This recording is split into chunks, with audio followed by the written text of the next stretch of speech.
ମୋଦିଙ୍କ ପରେ ପ୍ରଧାନମନ୍ତ୍ରୀ ପଦ ପାଇଁ କିଏ ଅଧିକ ପସନ୍ଦ? ସର୍ଭେରେ ହେଲା ବଡ଼ ଖୁଲାସା। ଦେଶର ମନୋଭାବ ଜାଣିବା ପାଇଁ ଇଣ୍ଡିଆ ଟୁଡେ ସି ଭୋଟର ସହଯୋଗରେ mood of the nation survey କରିଛି। ଏହି ସର୍ଭେ ମାଧ୍ୟମରେ ଦେଶର ପରବର୍ତ୍ତୀ ପ୍ରଧାନମନ୍ତ୍ରୀ ଭାବରେ ବିଜେପିରୁ କିଏ ଭଲ ମୁହଁ ହୋଇପାରେ ତାହା ଜାଣିବାକୁ ଚେଷ୍ଟା କରାଯାଇଛି।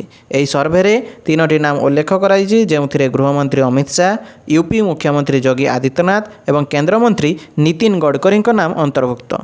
ଏହି ସର୍ଭେରେ ପ୍ରଧାନମନ୍ତ୍ରୀ ମୋଦିଙ୍କ ପରେ ବିଜେପିର ପ୍ରଧାନମନ୍ତ୍ରୀ ପଦ ପାଇଁ କିଏ ଦାବିଦାର ତାହା ପଚରାଯାଇଥିଲା, ଯେଉଁଥିରେ 28% ଲୋକ ଗୃହମନ୍ତ୍ରୀ ଅମିତ ଶାହାଙ୍କୁ, 26% ଲୋକ ମୁଖ୍ୟମନ୍ତ୍ରୀ ଯୋଗୀ ଆଦିତ୍ୟନାଥଙ୍କୁ ଏବଂ 7% ଲୋକ କେନ୍ଦ୍ରମନ୍ତ୍ରୀ ନୀତିନ ଗଡ଼କରୀଙ୍କୁ ପସନ୍ଦ କରିଥିଲେ।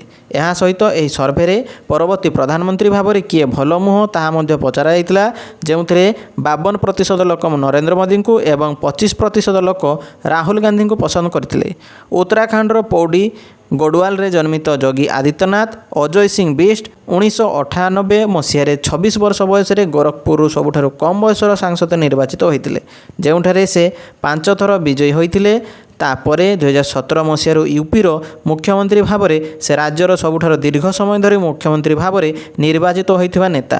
ମୁଖ୍ୟମନ୍ତ୍ରୀ ଯୋଗୀଙ୍କ ହିନ୍ଦୁତ୍ୱ ସମ୍ପର୍କରେ ଏକ ଦୃଢ଼ ପ୍ରତିଛବି ଅଛି, ଯିଏକି ରାମ ମନ୍ଦିର, ଅଯୋଧ୍ୟା ବିକାଶ ଏବଂ ଲଭ୍ ଜିହାଦ ଭଳି ପ୍ରସଙ୍ଗରେ କଠୋର ମନୋଭାବ ପୋଷଣ କରନ୍ତି। ଏହା ସହିତ ଏହି ସର୍ଭେରେ ଏନ୍ଡିଏ ସରକାରଙ୍କ ସଫଳତା ମଧ୍ୟ ଉଲ୍ଲେଖ କରାଯାଇଛି, ଯେଉଁଥିରେ ରାମ ମନ୍ଦିର ଏବଂ କାଶୀ ବିଶ୍ୱନାଥ କରିଡର 17% ଲୋକଙ୍କ ଦ୍ୱାରା ପସନ୍ଦ କରାଯାଇଛି। ଏହା ସହିତ ଅପରେସନ୍ ସିନ୍ଦୁର 12% ଲୋକଙ୍କ ଦ୍ୱାରା ପସନ୍ଦ କରାଯାଇଥିଲା।